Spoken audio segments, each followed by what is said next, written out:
Hi hello everyone. మనుషులు వేరేవాడు తగలాలి అని ఆ దేవుని ప్రార్థించడం కన్నా ఆ దేవుడిచ్చిన ఈ ఉసిరికాయ తినడం కోసం ఒకసారి ఆలోచించండి. ఓకేనా? అయితే ఇప్పుడు అవి మామూలు కట్ చేస్తున్న చూడండి. అలాగా ఉసిరికాయ 4-5 వైపులు కట్ చేసుకోండి. అయిపోయినాక కొంచెం పసుపు, కొంచెం వాటర్, కొంచెం కారం, ఇంకా ఒక 4-5 ఎండుమిరపకాయలు దాంట్లో వేసేయండి. వేసినాక గర్రం తిప్పండి. తిప్పడం అయిపోద్ది కదా. నెక్స్ట్ ఒక 3 డేస్కి వదిలేయండి. మళ్ళీ ఇంకొక 3 డేస్ తర్వాత మళ్ళీ సేమ్ ప్రాసెస్లో వాటర్ మార్చండి. ఎందుకంటే వాటర్ పాడైపోతే మన హెల్త్ పాడైపోతుంది. ఓకే. ఇకపోతే నెక్స్ట్ మళ్ళీ ఇంకొక 3 డేస్ తర్వాత వదిలేస్తే మంచి కలర్ వస్తుంది.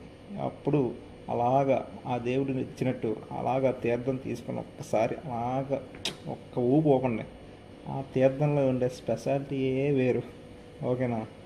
నెక్స్ట్ ఇప్పుడు ఆ గ్రీన్ కలర్ కాస్త ఎల్లో కలర్లోకి వస్తుంది. అంటే ఎల్లో అంటే మంచి కదా. సో ఇప్పుడు ఆ ఉసిరికాయను ఒక్కసారి అలా తినండి. అలా బొగ్గలు పెట్టుకొని ఉంటే ఉంటుంది, మామూలుగా ఉండదండి. ఒకసారి ట్రై చేయండి నా కోసం.